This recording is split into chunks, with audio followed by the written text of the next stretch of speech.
The topic of the quality of video games, people losing interest in video games, are video games fun anymore, is something I find little interesting.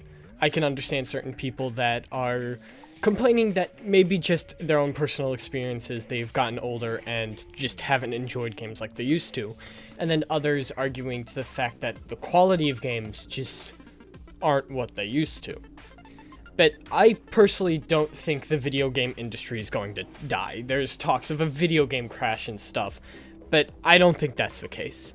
Unlike back in the good old Atari days with the first video game to crash, making and playing games has become way more accessible. There are free tools anybody can pick up and make a game with. Playing games have become so much more streamlined and doesn't require you to buy a niche box that supports games. If you've got a PC that runs decently well, you can play a good chunk of video games out there. I don't think the industry itself can die exactly or go through a major crash. The indie scene will probably always pick up wherever the AAA scene lets down. And that's where I want to really focus on, though, is the AAA side of games, unlike the indie side of games. The indie scene is something that is forever growing. Anybody can make anything. Indie is independent, small groups. So to really look at that and try to compare the whole industry, it would be next to near impossible since so many different indie games exist, from absolute masterpieces to just shovelware somebody made in 30 minutes. But I do want to mention the indie scene and how I think a lot of indie games nowadays show what I personally think is missing. Throughout this whole thing, I'm going to put forward a point, and that is passion. I will elaborate more on it later, but the main reason I'm doing this is because I see most people, when bringing up the topic of the quality of AAA games, will immediately go to blame the big companies, hedge fund managers, blah blah blah, tight restrictions, and the big corporate wigs not understanding gaming. And while I do think that is a valid point to an extent, I don't think enough people are looking at the other issues. What are these giant corporations sapping from the industry, besides just tight deadlines and bad workplace culture? I also want to put forward this argument because a lot of people use this as an all-encompassing statement that once you go big, the quality of your games goes down. The big money or the big companies, and immediately the quality of your games decrease. But I don't think that's the case. I think there's quite a few cases, and I will present some later in this video, that show just because you've got a multi-million-dollar company doesn't mean the passion of making video games, that key thing that I think makes games what they are, I don't think the passion disappears. For a lot of this recording, I've been stating like kind of blanket statements saying like nobody's talking about this issue or people are only saying this, and I'm just saying that because it's easier to write in a script than people are talking about it, but it's only these select amount of people, but in general, the masses aren't talking about it. I'm just going to say, I don't think most people are talking about the issues I see in the industry. Most of the videos I showed in the scroll of Are Video Games Dying? Those people actually cover good topics and mention what a lot of the issues the industry has nowadays. But in general, when I just see the average gamer, they're just talking about the basic, oh, it's corporate meddling ruining video games.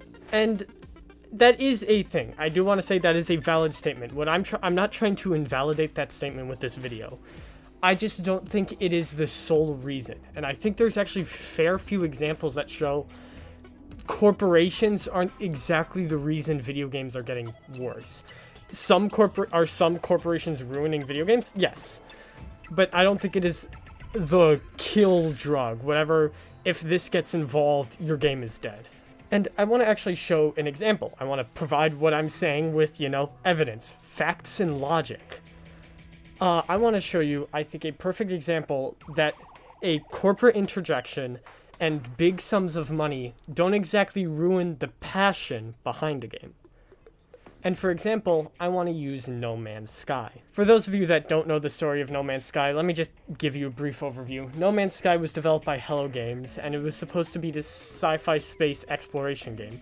It promised numerous things. It was going to be procedurally generated, and infinite hours of exploration. You could not explore the entire game. You would die before you could.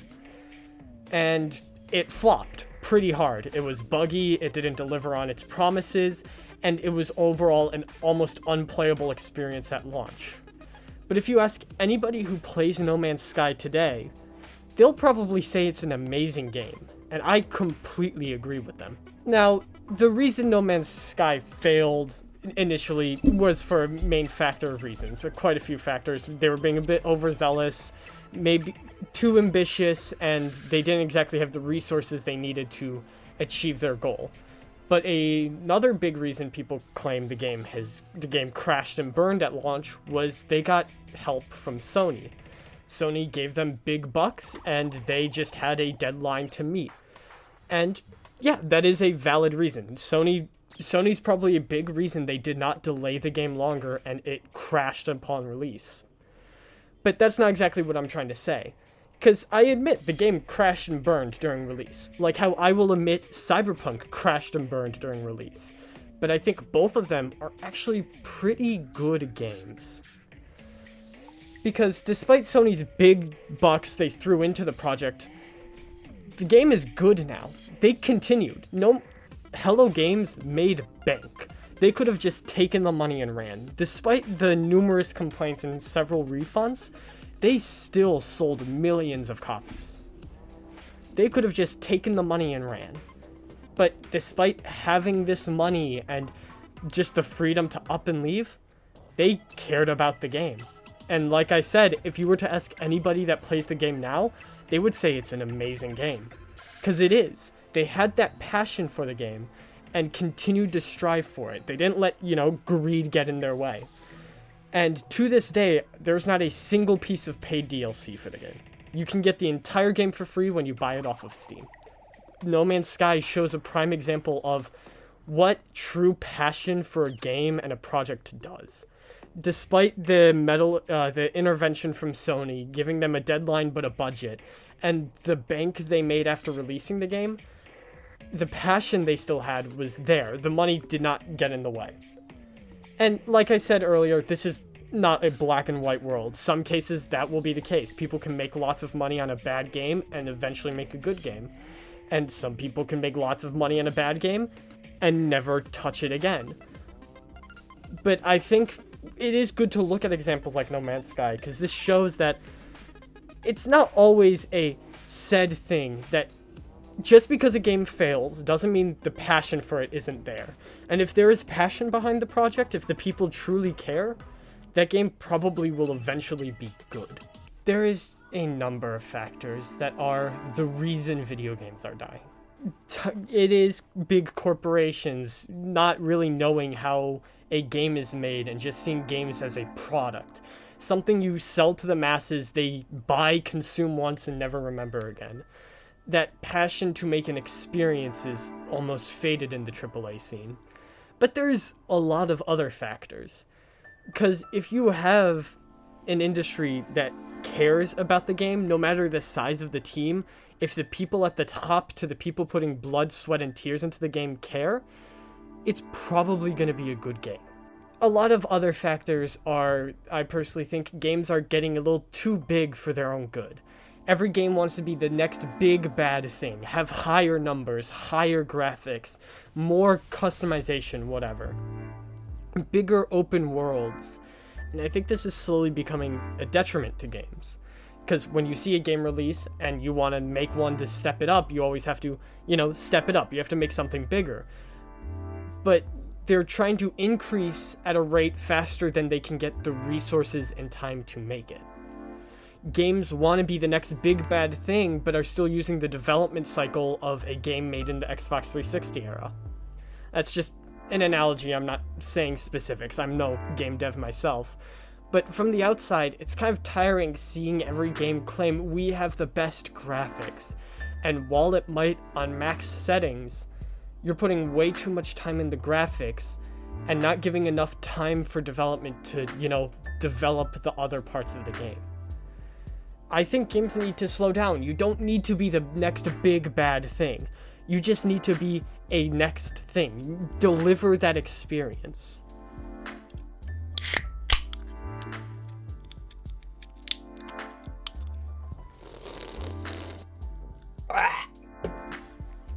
No Man's Sky is a good example of how passion can push through even through a failing game, and despite the greed that could be there, it's a good example of how to reform a game. No Man's Sky is an indie team though, and with small teams it's a lot easier, I would say, to keep an idea, to keep the excitement and a passion for a game going. So let me give you examples of bigger, more wide-scale teams.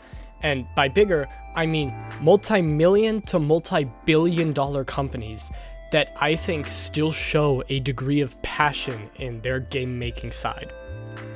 One of these, and one of my personal favorites, is Capcom. Hey, late night editing Linkley here. I'm an idiot and didn't look this up, but Capcom isn't a multi-million dollar company. They are in the billions. I really should start doing more research for these videos. Capcom has consistently released good games. They've had a fluke here and there, but for the most part, they show that they know how to make games, and they show they care about the games they're making. Take, for instance, the Resident Evil 2 and Resident Evil 3 remake.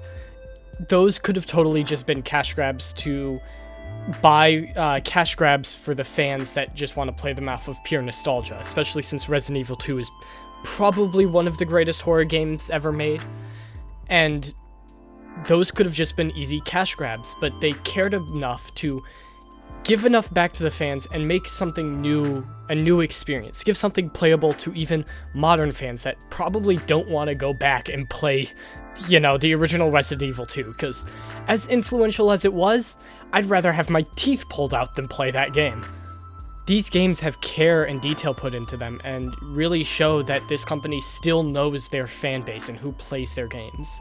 Another good Capcom example, and probably one of my recent most favorite games of all time, Monster Hunter. Monster Hunter is really in touch with the fan base, so to say. The crossover events, the consistency of the games, maybe except for 3rd generation, but 3 Ultimate fixed whatever was wrong with 3rd. Monster Hunter shows that the devs of Monster Hunter really show that they still care and know about their fan base. There are constant memes and stuff put into the game. One of my favorite facts of World, it's not even just a fact, there is a level, the only escort mission level in World, and it's just a short 2-minute escort mission till you fight a monster. The name of that level is the best kind of level. I love stuff like that. And if you were to talk to any Monster Hunter fan, they'd probably agree with the fact that the devs, to an extent, care and know about the community. Capcom, I think, is a prime example of a company that still cares and knows its fan base. It is still a gaming company that has care and passion for its games. But Capcom is only a multi-million dollar company. So let me give you a multi-billion dollar example. Nintendo.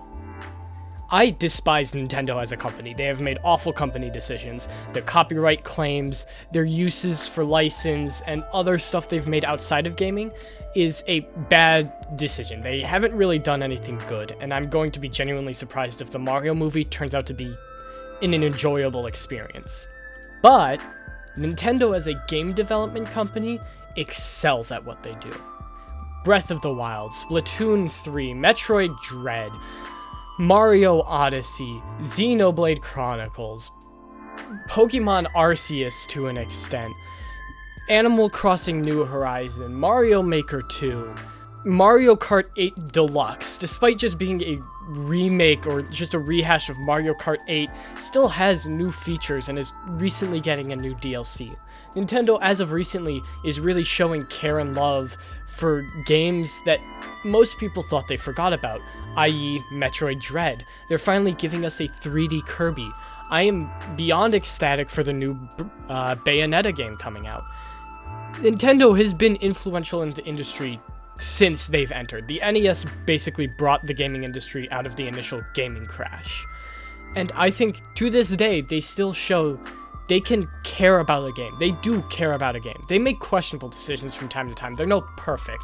And like I said, I despise them for most of their business decisions they've made. But still, they know how to make a game. And I think a perfect example of this is something like Breath of the Wild, a major step in the franchise Legend of Zelda, something never done before in the franchise, and they nailed it. There is so much care and attention to detail in this one game. I could probably make a whole video showing how much Nintendo does care about their games, and it could be argued that it's not really Nintendo, it's not the heads of Nintendo that care, it's the people put in charge. But I think that's enough. If the people put in charge know how to make a game and they care about it, you're gonna get a good game. It's pretty obvious. But in the end, when you look at the issue of what is wrong with video games or what's happening to the industry, it becomes a lot more deeper and complicated than just the surface. You can't just say and blame one issue, and you can't point at one example and say it's the perfect example and everything should follow this. We live in an imperfect world, and there's never going to be a perfect solution. There's always going to be something wrong with something. But I think it's still good to point at examples of what is right. I.e., No Man's Sky, Capcom, Nintendo, showing what they're doing. And I'm not even exactly saying Sony and Microsoft aren't doing good. They're releasing some good games recently. I'm very excited for the new Horizon game, and Microsoft with their acquisitions and are showing that they're trying to get back into the industry, that maybe it's not just a cash grab because they're dumping a lot of cash into it to get their foot in the door.